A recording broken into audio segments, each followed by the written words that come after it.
CTS 두란노 성경교실 가족 여러분 안녕하세요. 안녕하세요. 김정준 목사와 함께하는 갈라디아서 성경 공부 드디어 마지막 회가 되었습니다. 아쉬우세요? 감사합니다.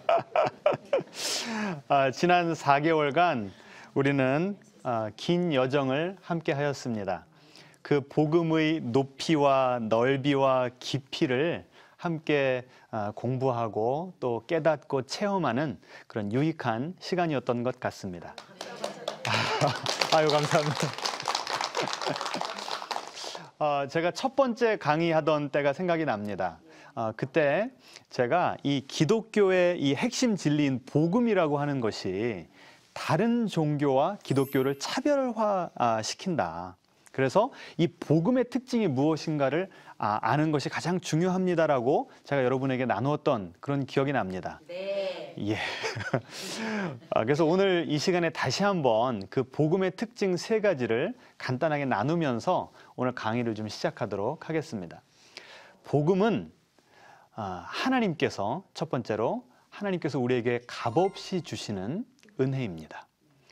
너무나 귀한 것이기 때문에 우리가 살 수도 없고 갚을 수도 없는 그 값진 것을 하나님께서는 우리에게 아무 대가도 바라지 아니하시고 공짜로 우리에게 주셨습니다. 우리가 이제 쭉 공부해 봐서 아시겠지만 우리가 예수님 만나기 전 그 BC와 AD로 나누지 않았습니까? 네. 예수님 만나기 전의 상태를 초등학문의 노예로 살아가는, 즉 율법주의나 우상에게 사로잡혀서 살아가는 그것이 바로 우리의 상태였다라고 제가 말씀을 드렸습니다. 그런데 그 노예에 있던 우리들을, 노예 상태에 있던 우리들을 구원해 주시기 위해서 하나님 아버지께서는 만세전부터 구원을 계획하셨고 예수님께서는 십자가에서 구원을 완성하셨고 그리고 그 모든 십자가의 은혜를 우리가 지금 여기서 경험하도록 성령님께서 그 구원을 적용시켜 주신다. 제가 이렇게 말했습니다. 여러분 다 기억나시죠? 네. 그런데 그 놀라운 은혜를 경험하기 위해서 우리가 한 일이 있어요, 없어요? 아무것도 없죠. 그렇기 때문에 구원이라고 하는 것, 복음이라고 하는 것은 우리는 자격이 없지만 우리는 하나님의 마음을 아프게 해드리고 때때로 연약하고 때때로 완악하지만 그것과 상관없이 하나님께서 우리에게 일방적으로 베풀어 주시는 귀한 은혜가 복음이다라고 말씀드렸습니다. 첫 번째 특징이에요. 두 번째 복음의 특징은 타력 구원이라는 것입니다. 다른 종교는 내가 열심히 수행하고 내가 열심히 신 앞에서 정성을 보여야만 그 신이 우리를 받아주고 우리를 구원해 준다라고 그렇게 믿습니다. 그런데 기독교에서는 자력 구원이 아니라 무슨 구원이라고요? 타력 구원. 내가 한 것은 아무것도 없는데 이미 성삼위 하나님께서 구원을 완성해 주셔서 우리가 할 수 있는 일은 뭐밖에 없습니까? 우리 전에 했었죠. 두 손을 내밀고 주님 감사합니다. 이렇게 겸손한 마음으로 받는 것. 이것이 바로 우리의 할 수 있는 유일한 일이라고 했습니다. 그 첫 회 때 제가 나아만 장군 얘기를 했었습니다. 나아만 장군이 이제 문둥병, 이 죽을 피부병에 걸렸었는데 선지자가 이렇게 얘기하죠. 요단강 가서 7번 몸을 씻으십시오. 쉬워요, 어려워요? 아이, 가서 7번 몸 씻는 게 뭐가 어렵습니까? 내 목숨을 살려준다는데. 그런데 그 말을 듣고요, 노발대발했어요. 왜 그랬을까요? 너무나 쉬워서 기분이 나빴던 거예요. 내가 복음을 제대로 이해했는가 안 이해했는가는 어디서 나오냐면 처음 그 기쁜 소식을 들었을 때 기분이 나빴다면 그럼 우리는 제대로 이해한 것입니다. 내가 할 수 있는 일이 아무것도 없대요. 그런데 나에게 주신 그 영적인 축복이 너무나 귀하대요. 우리는 세상 살아가면서 공짜는 없다라고 배우지 않았습니까? 내가 값을 치르지 않았는데 하나님께서 나에게 모든 것을 다 해주셨다? 이거는 너무 좋기 때문에 믿기가 힘든 겁니다. 오히려 기분이 나쁜 거예요. 그런데 하나님께서는 우리에게 공짜로 주시고 타력 구원을 완성하심으로 우리 마음 가운데 있는 교만, 내가 무언가 내 구원을 성취할 수 있다고 하는 그 교만을 허물어뜨리시는 것입니다. 자, 세 번째로 복음의 특징은 무엇인가 하면 복음은요, 배타성이 있습니다. 하지만 동시에 우리 모두를 안아주는 포괄성이 있습니다. 배타성이라는 건 무슨 뜻이냐면 누구를 믿어야 구원을 받습니까? 예수님만을 믿어야 구원을 받습니다. 세상 사람들은 그것 때문에 우리 기독교를 보고 손가락질합니다. 왜 이렇게 속이 좁냐고. 그런데 우리의 죄의 문제를 해결해 주시고 우리 대신에 돌아가신 분은 누구밖에 없으세요? 예수님밖에 없으신 거죠. 그리고 그 예수님이라고 하는 배타성을 받아들이면 그 안에요, 놀라운 포괄성이 있습니다. 무슨 뜻인가 하면 예수님이 우리를 구원하실 때 우리의 조건을 보십니까? 안 보십니까? 안 보시죠. 유일한 조건은 뭐예요? 이미 우리에게 주신 선물을 감사합니다라고 받는 그 겸손함만 있으면 되는 거예요. 거기에는 인종의 차별이 없습니다. 사회적인 지위의 차별이 없어요. 남녀의 구분도 없습니다. 그렇기 때문에 교회라는 것은 무엇이라고 그랬습니까? 너무나 다른 사람들이 모여 있지만 무엇이 공통분모가 되어서? 예수님의 십자가가 공통분모가 되어서 그 예수님의 십자가 앞에 우리 모두는 죽을 수밖에 없는 죄인입니다. 하지만 동시에 그 예수님의 십자가는 우리가 너무너무 하나님께 사랑받는 존재라는 것을 가르쳐주는 것이죠. 그래서 우리 모두를 가르는 이 세상적인 기준들은요, 예수님의 십자가 앞에서, 그 복음의 능력 앞에서 다 상대화되어 버리는 것입니다. 그래서 예수님의 은혜를 체험하고 모인 사람들의 무리를 뭐라고 불러요? 교회라고 부르는 것입니다. 거기에 그 교회 안에, 예수님의 복음 안에 포괄성과 배타성이 같이 드러나는 것입니다. 자, 이런 복음의 능력을 지난 16주간 누리셨습니까? 네. 예, 그러면 저의 수고가 헛되지 않은 것입니다. 자, 이렇게 우리를 극진히 사랑하시고 우리가 새 사람 되기 위해서 그 우상과 율법주의의 노예로 살았던 사람들을 하나님의 자녀로 만들어주시는 그 놀라운 은혜를 경험하게 되면 그 주님과 그 성령님과 손을 붙잡고 우리가 어디를 가든 언제 무엇을 하든 동행할 수가 있게 되는 것입니다. 그렇게 되면 우리가 지난주에 살펴봤듯이 우리의 마음이 점점 새롭게 됩니다. 그럼 누구를 닮아갈까요? 예수님을 닮아가면서 성령의 그 9가지 열매를 맺게 되는 것입니다. 이렇게 그 하나님의 놀라운 은혜를 경험하게 되면, 그리고 우리의 신앙의 연수가 점점 늘어나면 우리의 신앙이 점점 견고해지고 성장해 갑니다. 이렇게 믿음의 장성한 분량에 이르렀을 때 우리가 할 수 있는 3가지 고백이 있습니다. 그것이 이제 우리가 배울 그 갈라디아서 6장 후반부에 나옵니다. 자, 그 3가지가 무엇인지 하나씩 좀 살펴보도록 하겠습니다. 그 고백을 살펴보기에 앞서서 제가 지금 제시하는 그 사도 바울의 고백들은요, 아주 신앙의 수준이 높습니다. 그래서 여러분이 그런 고백을 들으면서 나는 그런 고백을 내 마음으로, 내 삶으로 할 수가 없는데요 라고 하시는, 그렇게 부담감이 느껴지시는 분들이 계실 거예요. 그래서 제가 먼저 좀 이런 말씀을 여러분에게 드리고 싶습니다. 한번 따라해 볼까요? 우리 영혼은 공사 중입니다. 누가 그 공사를 하고 계세요? 성령님께서. 우리는 되어가고 있는 존재이기 때문에 사도 바울이 그의 신앙의 원숙한 지점에 이르렀을 때 한 그 고백을 보면서 나는 저런 고백 못하는데 할 것이 아니라 우리가 나아가야 될 궁극적인 그 신앙의 목표가 저 정도구나, 수준이 저것이구나 라고 깨달으시면 된다는 겁니다. 거룩한 부담감을 가지세요. 포기하지 마시고 거룩한 부담감을 가지고 성령님과의 합작품 계속해서 노력해 가시면 우리의 인생 가운데 이런 멋진 신앙의 고백을 할 수 있을 줄로 믿습니다. 아멘. 자, 첫 번째 고백은 무엇이냐면 우리가 자랑하는 그 자랑의 내용과 대상이 바뀐다는 것입니다. 우리 한번 갈라디아서 6장을 같이 읽어보겠습니다. 내게는 우리 주 예수 그리스도의 십자가 외에 결코 자랑할 것이 없으니. 여기 자랑하다라고 하는 단어가 나오죠. 자랑한다는 것은 무슨 뜻이냐면 내가 그것을 너무나 소중하게 생각한다. 내가 이것을 너무나 기뻐하기 때문에 뭐 하고 싶다는 거예요? 남들에게 알리고 싶고, 좀 속된 말로 하면 뻐기고 싶다는 겁니다. 내 삶의 의미가 되는 것. 내가 지금까지 인생을 헛살지 않았다는 것을 이것을 내어 보이면서 하는 것. 이게 바로 자랑한다라고 하는 것의 의미입니다. 그러니까 그 자랑이 바로 나의 정체성이 되는 것이죠. 그러면 제가 한번 여러분에게 여쭤볼게요. 예수님 믿기 전에 여러분은 무슨 자랑을 하시면서 살았습니까? 이 예레미야 9장에 보시면 우리가 흔히 하는 그 자랑의 내용이 3가지로 이렇게 요약이 되어서 나옵니다. 우리 같이 한번 읽어보겠습니다. 여호와께서 이와 같이 말씀하시되 지혜로운 자는 그의 지혜를 자랑하지 말라. 용사는 그의 용맹을 자랑하지 말라. 부자는 그의 부함을 자랑하지 말라. 하나님이요, 이런 거 가지고 자랑하지 말랍니다. 사도 바울도 전에는 이런 것을 자랑했었는데 이제는 누구만 자랑하게 됐다고요? 예수님, 그리고 그분의 십자가만을 자랑하게 됐다는 겁니다. 그러면 우리가 예수님 믿기 전에 흔히 자랑하는 것들이 이것인데 그 세 가지가 뭐라고요? 첫 번째는 지혜, 두 번째는 용맹, 세 번째는 부함. 자, 지혜라고 하는 것은 요새 말로 하면 무슨 뜻일까요? 성적, 내 수능 점수, 토익 점수, 내가 어느 대학을 들어갔는가. 학벌이 내 지혜의 판단 기준이라는 겁니다. 사람들은요, 학벌을 위해서 살아갑니다. 맞습니까?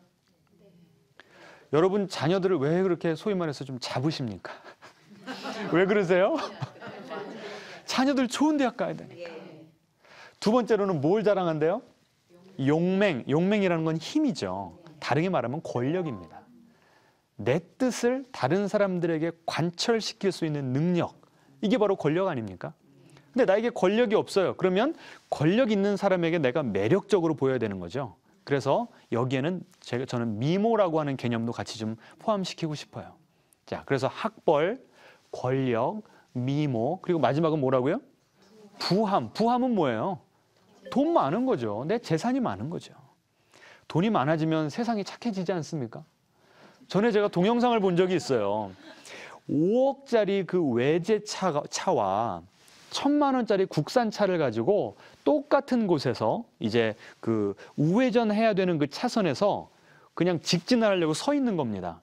그럴 때 뒷차가 몇 초를 기다리고 그 후에 경적을 울리나를 그 통계를 내봤어요. 그랬더니 5억짜리는요, 빵빵 하는 시간이요, 10초를 기다려준답니다. 여러분, 한국 사람이 운전하다가 10초 기다리는 거 여러분 보신 적 있으세요? 왜 그렇다고요? 외제차이기 때문에. 그런데 1,000만 원짜리 차는요, 2점 몇 초 나오더라고요. 1초, 2초 빵 하는 겁니다. 왜 그래요? 왜 1,000만 원짜리 차가 내 앞을 가로막냐는 거예요. 이렇게 큰 차이가 있습니다. 여러분, 왜 우리가 미모, 학벌, 돈, 권력 이런 것에 목을 매달까요? 왜 그렇게 목숨을 걸고 이런 것들을 가지려고, 이런 것들을 자랑하려고 그렇게 살아갈까요? 우리는 아담의 후손이기 때문에 그렇습니다. 아담과 하와가 에덴 동산에서 선악과를 따먹었죠. 선악과를 따먹자마자 내 스스로 벌거벗은 것을 알고 수치심을 느껴서 무화과 나뭇잎으로 수치를 가렸다고 나옵니다. 왜 그랬을까요? 내 있는 모습 그대로는 남에게 보이기가 너무나 창피하다는 겁니다. 그렇기 때문에 나의 그 수치를 가릴 수 있는 무언가가 나는 필요하다는 거예요. 우리 스스로도요, 아담의 후예이기 때문에 하나님 앞에서 내 자연인의 내 모습은 너무나도 부끄럽다는 것을 우리 스스로가 너무나 잘 알고 있어요. 그런데 거기다가 명품 백을 들면, 내 자녀가 스카이 대학을 나오면 무언가 내 수치심을 가릴 게 생기는 거예요. 그 수치심 때문에 우리는 그렇게 자랑거리를 찾아서 추구하면서 살고 있다는 것입니다. 여러분, 저만 그래요? 여러분도 그렇습니까? 우리 모두의 이야기 아닙니까? 그런데 예수님을 믿게 되면, 그 예수님의 십자가를 제대로 경험하고 나면요, 자랑거리가 바뀌는 거예요. 이제는 누구를 자랑합니까? 예수님을 자랑하는 거예요. 보세요. 내가 이 세상 것들로 자랑할 때는 이것이 무엇과 같냐면 자력 구원과 같습니다. 누가 노력해야 되는 거예요? 내가 노력해서 세상 사람들한테 나는 이 정도의 가치 있는 사람입니다라고 하는 것을 증명해 보여야 되는 거 아닙니까? 이건 자력 구원이라고요. 그런데 예수님의 십자가는 무슨 구원이에요? 타력 구원이에요. 타력 구원. 예수님은 내가 자랑할 것 아무것도 없어도 나를 변함없이 사랑하시고 나를 100% 용납해 주시는 분이십니다. 이 무조건적인 사랑을 경험하면요, 우리의 패러다임이 바뀌는 겁니다. 내가 이런 지혜, 용맹, 부함 이런 것이 있어서 가치 있는 사람이 아니고 예수님께서 나를 위해서 대신 돌아가셔서 나는 가치 있는 사람이라는 겁니다. 여러분, 우리는 이 세상에서 사람의 몸값을 어떻게 결정을 하죠? 그 사람의 연봉, 월급 보지 않습니까? 그런데 십자가를 통해서 보면요, 우리의 몸값이 나옵니다. 우리의 몸값은 어디에 있어요? 예수님의 피값에 있는 겁니다. 세상 사람들이 아무리 어떤 기준을 가지고 우리를 평가하든지 간에 이미 우리의 가치는 확실하게 정해져 있는 줄 믿으시기 바랍니다. 아멘. 그래서 세상에서 내 자신이 초라해 보일 때마다 우리는 누구를 붙잡으면 됩니까? 예수님을 붙잡으면 되는 거예요. 그 예수님을 자랑하시는 여러분 되시기를 주님의 이름으로 축원합니다. 아멘. 예, 사도 바울이 경험했던 그 은혜가 바로 이 십자가의 은혜였던 것입니다. 사도 바울도요, 인간적으로 보면 자랑할 것이 많았던 사람입니다. 난지 8일 만에 할례를 받았답니다. 이건 무슨 뜻이냐면 귀한 신앙의 가정에서 자란 사람이었다는 거예요. 그리고 가말리엘의 문화생이었다. 나도 학벌 좋은 사람이었다는 겁니다. 그리고 율법으로는 흠이 없는 사람이었다. 내가 하나님 앞에 성실하게 살면서 율법을 잘 지켰다는 거예요. 그런데 예수님을 만나고 나니까 어떤 고백을 하는지 우리 빌립보서 9절을 같이 한번 읽어보겠습니다. 무엇이든지 내게 유익하던 것을 내가 그리스도를 위하여 다 해로 여길 뿐더러 배설물로 여김은 그리스도를 얻고 그 안에서 발견되려 함이니 내가 가진 의의는 오직 그리스도를 믿음으로 말미암은 것이니. 아멘. 자, 예수님을 만나고 나니까 그 전에 내가 자랑하던 것이 이제는 뭐처럼 느껴진대요? 배설물. 이게 한국말 성경이니까 이 고상한 표현을 쓴 거지 뭐예요 그러면? 우리 일상 용어로 하면. 예. 그가 평소에 중요하게 여겼던 것, 자랑의 대상으로 삼던 것들이 그 자체의 값어치가 떨어진 것이 아니고요. 그의 학벌, 그의 가정 배경, 이 모든 것은 여전히 중요합니다. 그렇지만 누구의 가치를 진짜 깨닫게 된 거예요? 예수님의 가치를 깨닫고 나니까 상대적으로 내가 지금까지 난 이거 없으면 죽습니다. 나는 이것 때문에 가치 있는 사람입니다라고 했던 것들이 이제는 처럼 보인다는 거예요. 우리가 은혜를 여기까지 받아야 됩니다. 그렇지 않으면 한쪽으로는 십자가 붙잡아요. 한쪽으로는 세상의 자랑을 붙잡습니다. 오히려 예수님의 능력을 이용해서 내가 원하는 이 세상의 자랑거리들을 얻으려고 신앙생활할 때가 많다는 것입니다. 그런데 사도 바울은 그런 패러다임에서 벗어났어요. 제가 전에도 그런 예를 들었습니다. 한쪽 손에는 5만 원짜리 지폐가 있고 또 한쪽 손에는 100억짜리 수표가 있다고 한번 행복한 상상을 해봅시다.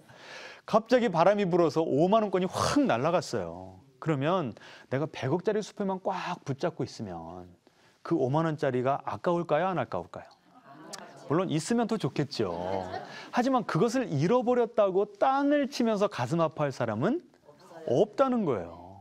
오늘 이 구절을 다시 보세요. 내가 그리스도를 얻었기 때문에 나의 의가 되신 예수님, 내 학벌도 내 의가 될 수 없고 내가 하나님께 용납받기 위한 조건은요, 내가 가진 자랑거리, 세상적인 자랑거리가 아니라 오직 예수님의 피밖에 없다는 것을 깨닫고 나니까 그 예수님의 피가 마치 100억짜리 수표고 내가 이 세상에서 쫓던 것들이 5만 원짜리 지폐가 되었기 때문에 이걸 잃어버려도 나는 여전히 가치 있는 사람이고 나는 여전히 존귀한 존재다라고 하는 확신을 가질 수가 있었다는 것입니다.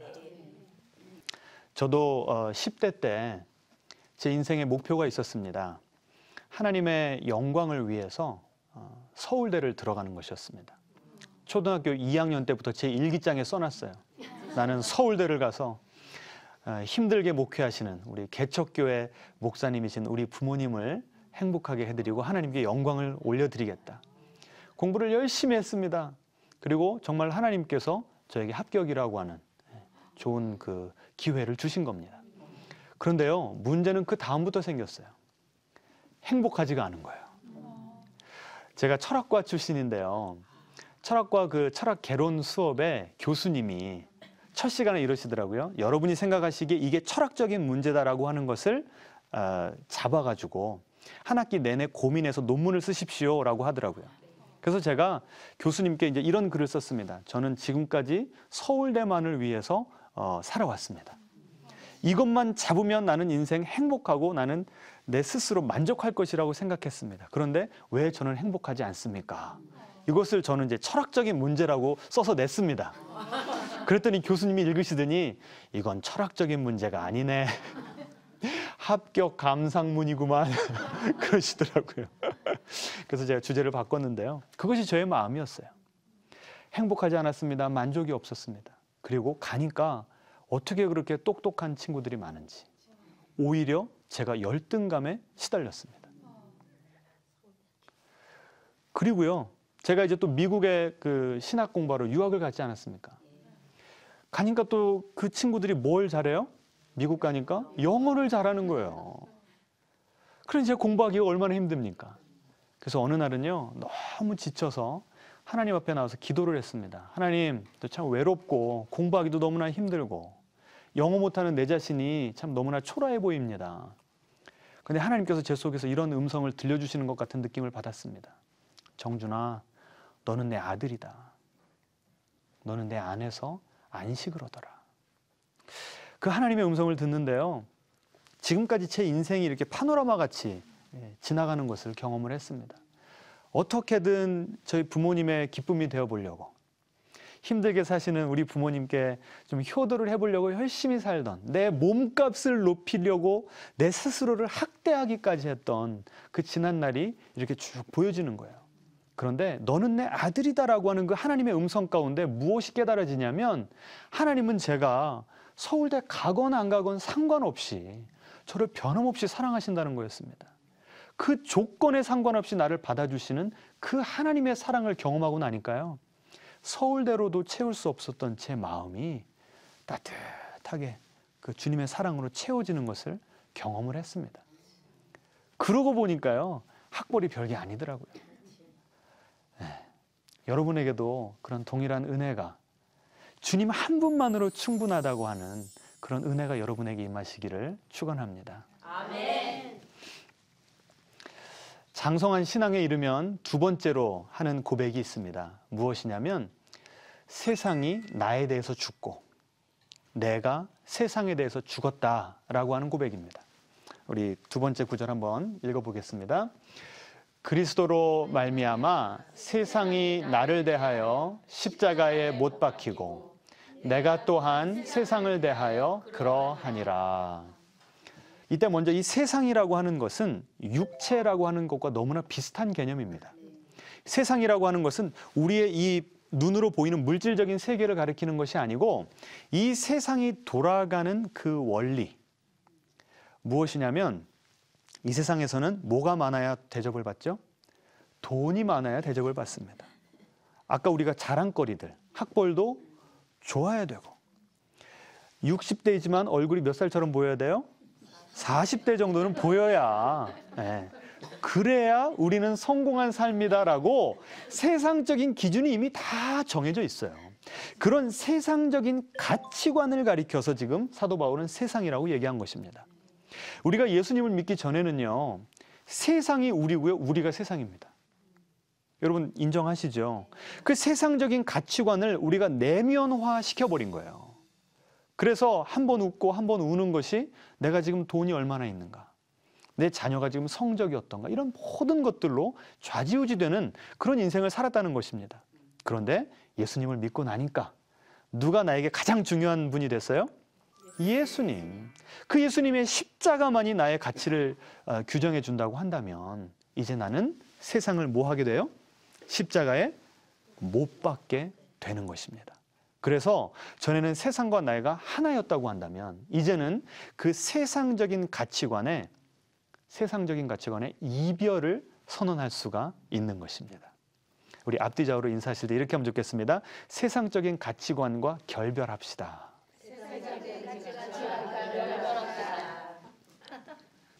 이 결별한다고 하는 뜻은 더 이상 세상적인 가치관이 나를 지배하지 못한다는 거예요. 그 영향력에서 완전히 자유케 된다는 것입니다. 예수님께서는요, 이미 십자가에서 우리가 세상으로부터 자유할 수 있도록 모든 길을 열어놓으셨습니다. 그런데 우리가 어떻게 하면 그 자유를 경험할까요? 성령님과 동행하면서 매일매일 예수님 안에서 내가 누구인지를 되뇌이면, 그분께서 우리의 생각을 새롭게 하시고 감정을 새롭게 하심으로 우리가 세상을 온전히 못 박을 수 있는 그 현실, 그 진리를 살아낼 수가 있다고 하는 것입니다. 여기까지만 얘기하면 좀 추상적이라 세상을 못 박아야 된다는 건 알겠는데 이걸 어떻게 해야 되나, 무슨 뜻인가 잘 모르실 수가 있을 것 같아서 제가 구체적인 예를 들어드리도록 하겠습니다. 사도 바울이 먼저 그 물질에 대해서 어떤 태도를 취했는지 같이 한번 살펴보도록 하겠습니다. 빌립보서 4장 같이 읽어볼까요? 어떠한 형편에든지 나는 자족하기를 배웠노니 나는 비천에 처할 줄도 알고 풍부에 처할 줄도 알아 모든 일 곧 배부름과 배고픔과 풍부와 궁핍에도 처할 줄 아는 일체의 비결을 배웠노라. 아멘. 여기 핵심 단어가 있습니다. 무엇일까요? 자족입니다. 자족. 내가 가진 것으로 만족할 수 있는, 이것이 바로 물질을 십자가에 못 박은 삶이라는 겁니다. 아멘을 잘 못하시겠죠. 우리는 보통 어때요? 물질이 많으면 마음이 든든합니다. 밥 안 먹어도 배가 안 고파요. 그 물질이 우리를 규정하기 때문에 그렇습니다. 저 사람 부자래 그러면 누구든지 함부로 대할 수가 없잖아요. 내가 존귀하다는 것을 물질로 증명해내는 것이 바로 우리 세상에 돌아가는 이치 아닙니까? 그런데 문제는 이거예요. 우리 수중에 돈이 많잖아요. 그러면 정말 애가 타는 그런 간절한 기도가 여러분 나올까요? 안 나와요. 우리 신앙 선배들이 항상 하는 말 있지 않습니까? 등 따숩고 배부르면 기도하지 않아요. 우리에게 건강이 주어지고 시간이 주어지고 물질이 주어지면 이 세 가지가 같이 주어지잖아요. 이것이 바로 타락할 수 있는 최적의 조건인 것입니다. 하나라도 부족하면 우리는 그것 때문에 가슴 아파하지만 그것 때문에 주님을 의지해요. 그런데 오히려 풍족함 때문에 우리의 신앙이 흔들릴 수가 있어요. 죄의 유혹에 넘어갈 수가 있어요. 나는 하나님의 축복을 이렇게 받았는데 어렵게 사는 사람들을 보면서 아유, 정성이 부족해, 이런 태도를 취할 수가 있다는 것입니다. 반대로 뒤집어서 내가 지금 너무나 가난해요. 너무나 지금 경제적으로 어렵습니다. 그러면 그렇다고 자동적으로 우리가 하나님을 의지하고 기도하게 될까요? 그것도 아니에요. 우리의 마음이 변화받기 전에는 그것 때문에 내가 너무나 수치스러운 거죠. 와, 나는 왜 이 모양 이 꼴로밖에 살 수가 없는가? 자괴감이 드는 거예요. 수치스럽고. 그런데 예수님을 통해서 내 마음이 새로워지면 사도 바울과 같은 고백을 할 수가 있다는 것입니다. 자, 사도 바울이 우리에게 무조건 가난해지라고 얘기합니까? 무조건 부자가 되는 것이 좋다고 얘기합니까? 그렇지 않아요. 사도 바울은 자족에 대해서 얘기합니다. 자, 여기 보시면 이렇게 나옵니다. 어떠한 형편에든지 나는 스스로 만족할 수 있었습니다. 그 어떠한 형편이 무엇인가 하면 비천에 처할 줄도 알고 풍부에 처할 줄도 알았다. 그러니까 사도 바울은 돈이 많은 적도 있었고 아주 쪼들리고 가난한 적도 있었다는 거예요. 그런데 자기 자신의 그런 그 물질의 많고 적음을 초월하는 인생을 살게 되었다는 것입니다. 어떻게 그게 가능하죠? 어떻게 그게 가능해요? 아까 제가 말씀드렸죠. 100억짜리 수표와 5만 원짜리. 아무리 돈이 많아봤자 그것은 나에게 5만 원의 가치밖에 안 된다는 거예요. 무엇과 비교하면? 예수님의 십자가 사랑과 은혜와 비교하면. 그래서 그 주님의 사랑에 압도될 때야만 비로소 우리가 가난해도 가난한 가운데 만족하고 주님께 감사할 수 있어요. 그 은혜가 우리를 압도하면요, 우리가 부유하더라도 죄악 가운데 빠지지 않고 오히려 그 남아도는 그 재물을요, 나를 위해서 쓰는 것이 아니라, 나를 자랑하고 드러내기 위해서 쓰는 것이 아니라 주님의 나라를 위해서 마음껏 나누어 줄 수 있는 그런 인생을 살게 되는 것입니다. 따라서 이 돈이라고 하는 이 물질은요, 내가 가난하던 부유하던 언제든지 나를 컨트롤할 수가 있어요. 내가 십자가의 은혜로 내 영혼이 충만해 있지 않으면. 그래서 성숙한 이들의 내가 세상을 십자가에 못 박았다라고 하는 고백은 더 이상 돈이 나를 주장하지 않는다는 것입니다. 여러분, 그 경지에 오르시는 여러분 되시기를 주님의 이름으로 축원합니다. 아멘. 자, 또 세상을 십자가에 못 박는다는 것은 어떤 의미인가? 죽음을 대하는 태도를 보면 알 수가 있습니다. 자, 사도 바울이요, 자신의 고민을 이렇게 고백했습니다. 같이 읽어볼까요? 내가 그 둘 사이에 끼었으니 차라리 세상을 떠나서 그리스도와 함께 있는 것이 훨씬 더 좋은 일이라. 그렇게 하고 싶으나 내가 육신으로 있는 것이 너희를 위하여 더 유익하리라. 지금 사도 바울이 그 둘 사이에서 갈등을 하고 있는데 무엇 때문에 갈등을 하고 있대요? 그 둘이 무엇입니까? 하나는 죽는 것, 하나는 사는 것. 이 사도 바울은 죽는 게 훨씬 더 좋대요. 왜 그래요? 여기 보시면 그리스도와 함께 있는 것이 좋대요. 여러분, 기도하시면 예수님이 바로 옆에 있는 것이 자주 느껴지세요? 아니면 가끔 가다 느껴지십니까? 가끔 가다. 그렇잖아요. 지금 예수님과 좀 이렇게 대화도 자주 하고 싶고 내가 언제든 원하면 주님을 좀 볼 수 있으면 좋겠는데 그렇지 않아서 얼마나 답답합니까? 사도 바울의 소원이 무엇이었냐면 이 육신의 장막을 빨리 벗고 흐릿하게 보이던 그 예수님의 얼굴을 이제는 바로 앞에서 맞대고 나를 위해서 돌아가시고 나를 그렇게 사랑해 주신 그 주님과 영원한 그 복락을 누리는 것이 사도 바울의 마음의 소원이었다는 거예요. 어떤 목사님이 그 설교하시다가 중간에 이렇게 말씀하셨답니다. 여러분, 천국 가시고 싶으신 분들 손 드십시오 하니까 모두 다 손을 드셨대요. 그리고 그 다음 질문을 던졌습니다. 지금 가시고 싶은 분들 손 들어 보십시오 했더니 아무도 안 드셨다는 겁니다. 우리는요, 기본적으로 본능적으로 생에 대한 집착이 있어요. 그런데 신앙인이란 누군가 그 생에 대한 집착마저도 십자가에 못 박고 자유한 인생입니다. 예수님이요, 십자가에 사신 일이 무엇이냐면 죽음을 죽이신 것입니다. 그래서 나는 이미 예수님과 죽음과 동시에 예수님의 부활을 동시에 경험하기 때문에 우리 속에는요, 예수님의 영, 예수님의 생명이 살아 역사하는 것입니다. 그래서 우리가 이제 나이가 들고 또 병약해지고 할 때 주님께서 우리를 부르시지 않습니까? 그러면 아무리 사랑하는 우리의 가족들도 우리와 함께 그 죽음의 요단강을 같이 건너갈 사람은 없어요. 그런데 누가 우리와 함께 하십니까?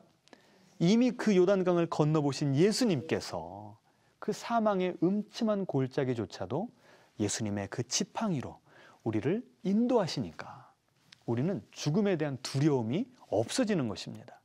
오히려 그 죽음 이후에 예수님께서 우리를 두 팔 벌려서 안아주실 것이고 또 이 땅에서 우리가 주님께 얼마나 충성했냐에 따라서 우리에게 생명의 면류관, 의의 면류관을 씌워주실 것이기 때문에 사도 바울은요, 나는 지금 죽어도 좋다는 거예요.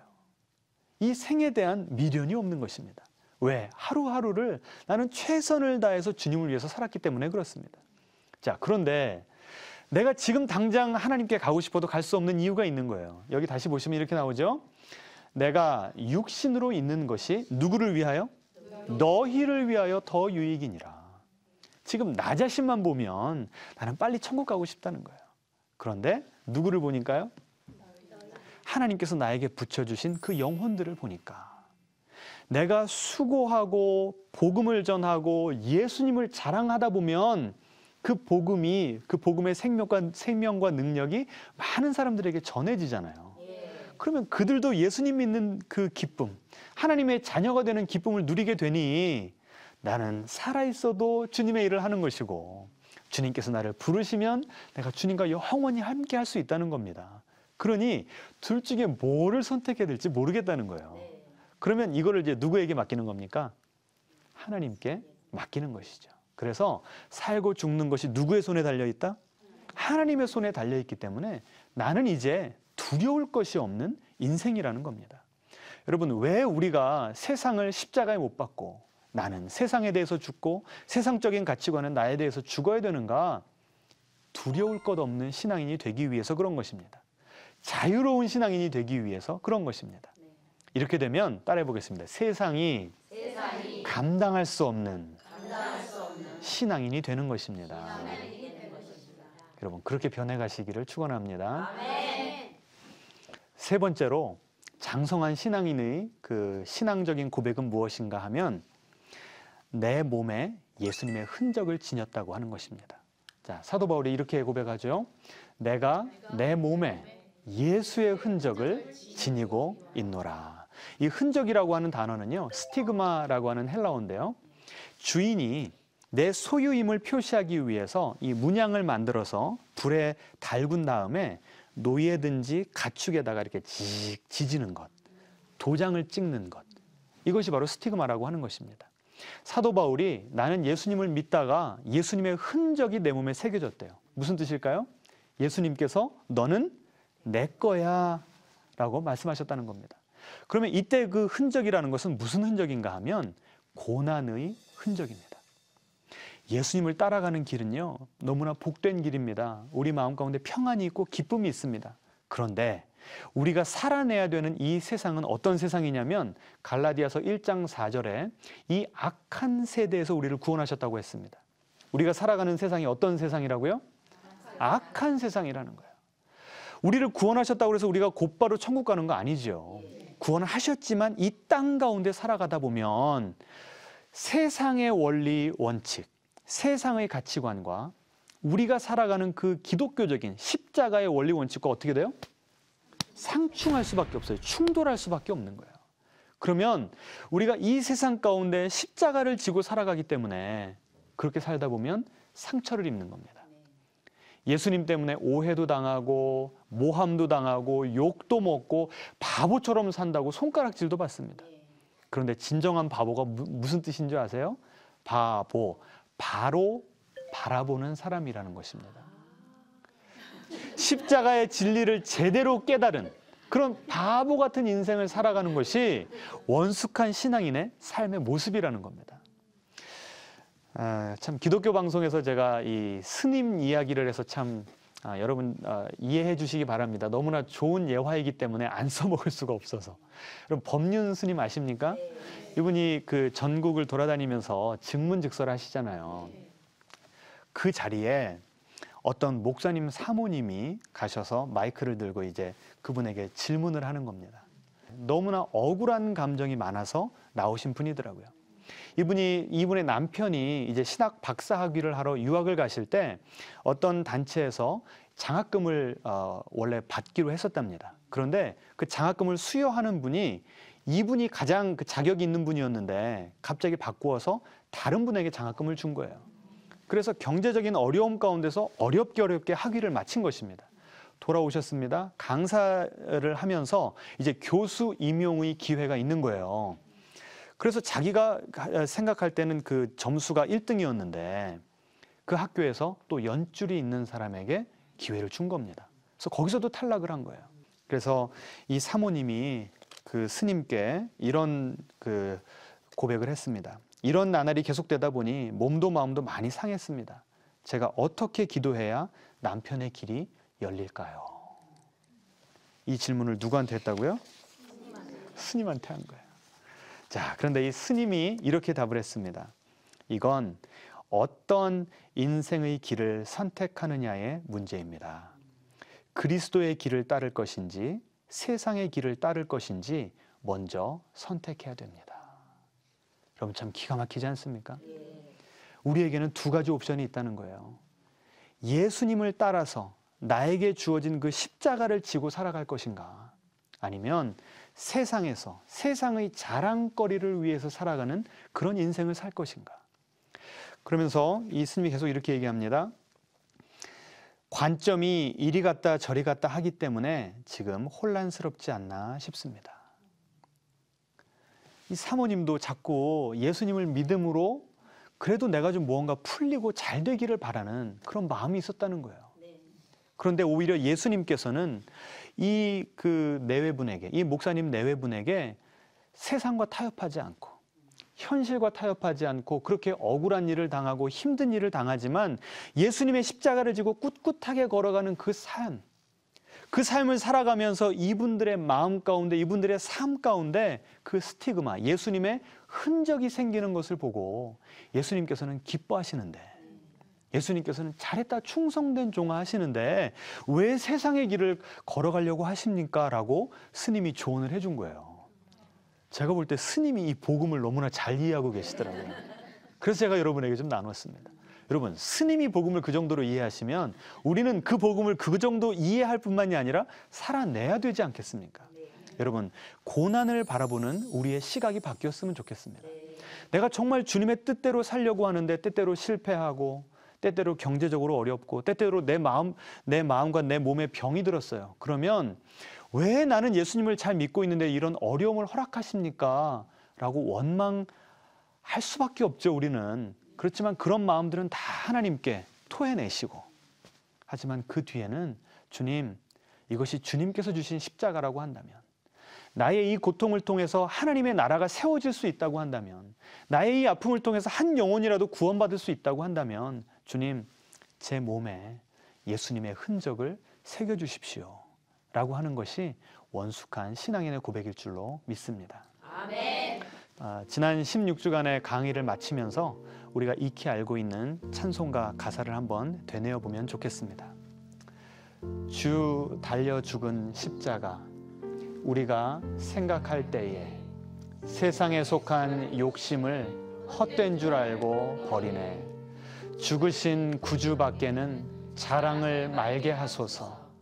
보혈의 공로 입어서 교만한 마음을 버리네. 온 세상 만물 가져도 주 은혜 다부다 갚겠네. 놀라운 사랑 받은 나 몸으로 잼을 삼겠네. 이 고백이 여러분의 영혼의 고백, 삶의 고백이 되시기를 주님의 이름으로 축원합니다. 아멘. 지금까지 감사했습니다.